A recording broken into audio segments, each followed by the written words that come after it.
Oh, Sergio, we had such high hopes for you.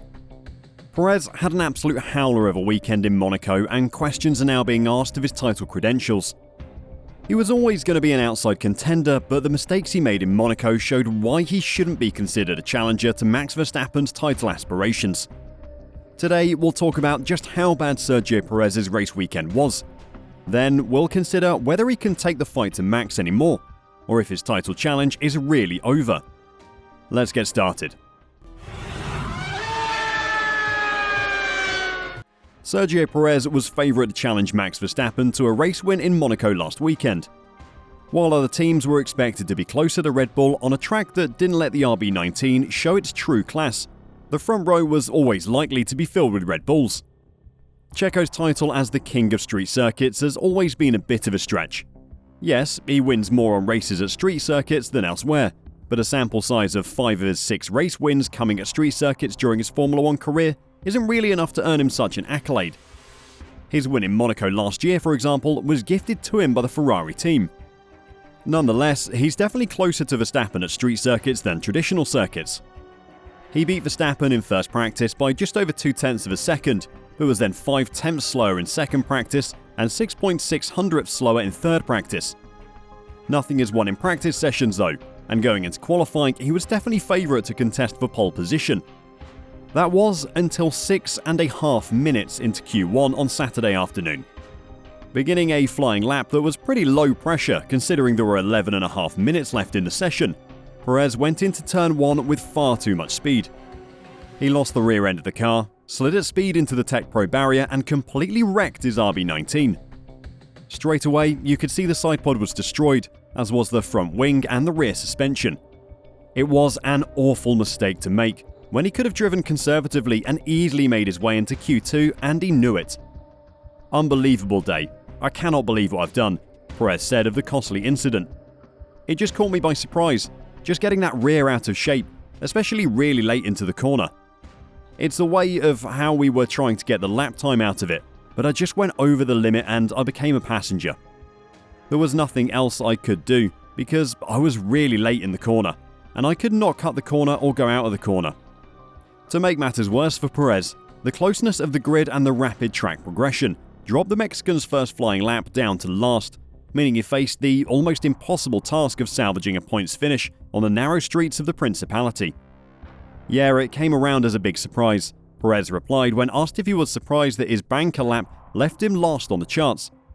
Saying that isn't an excuse. I should have done better today. And all I can say, I'm very sorry to my team, because you put so much energy, so much work preparing everything, and then you just disappoint everyone like this. I'm super disappointed today with myself, and I know that tomorrow it's going to be an impossible race. At the start of the weekend, Perez was just 14 points behind teammate Max Verstappen. At that point last season, Leclerc was trailing Verstappen by 6 points and was considered very much still in the fight. A race win in Monaco would have cut Verstappen's lead by at least 7 points, if not more, but his mistake in Q1 removed any chance of that happening. Now he sits 39 points behind his teammate and in need of a miracle to get back into the title battle. Dr. Helmut Marko was unsurprisingly not at all impressed and had a theory about why the mistake had happened. To Sergio, he told Sky Deutschland, "If you have a car like that, then you shouldn't be thrown out in Q1. That was a stupid mistake on his part. Maybe he was thinking too much about the World Championship."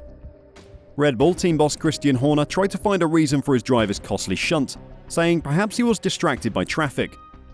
"I can only think he was distracted by the Alpine on the right-hand side, because he just misjudged that first turn and the circuit was only going to get faster and faster," he said. He'll be kicking himself for that. "I think he just went in too fast. Maybe he was distracted. You can see the overspeed. He had a bit of a snap on entry and it wasn't a small tap." Pick whatever excuse you want, but neither of them are particularly good ones.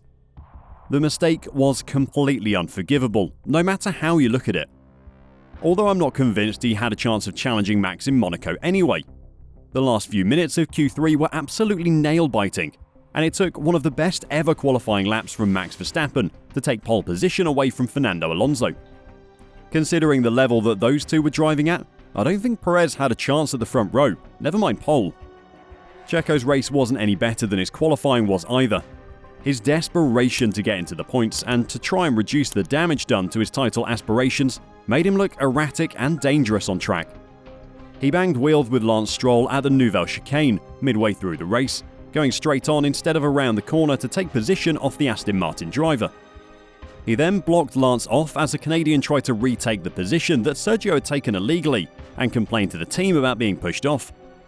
Then, a couple of laps later, he decided to rear-end the Haas of Kevin Magnussen in his haste to get by him after K-Mag had a little slip at the Nouvelle Chicane. He damaged his front wing, which had to be changed at his next pit stop, and lost his position to Lance Stroll as well. Those three drivers were in a battle with each other all day, and the desperation of the two former teammates, Stroll and Perez, to get back to the points where they should have been was obvious. In every driver ranking I've seen, the two were tied for worst driver of the weekend by a long way, and rightly so.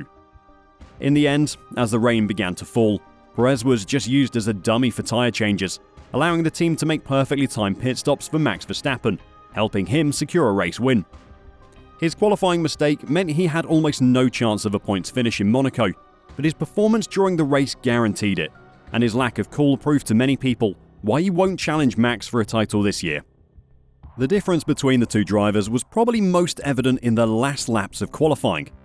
Max's Sector 3 on his final lap was absolutely on the edge, so close to out of control that one wrong gust of wind could have sent him into the wall, but as he grazed every barrier through the last 5 corners, that never looked like happening. Perez, on the other hand, tried to push to the limit and was instantly punished in the worst possible way, and the brutal price he will pay is his title aspirations. Helmut Marko summed up the Mexicans' weekend by saying, "I hope that today's mistakes are enough for the rest of the season." That is now the reality of Checo's situation.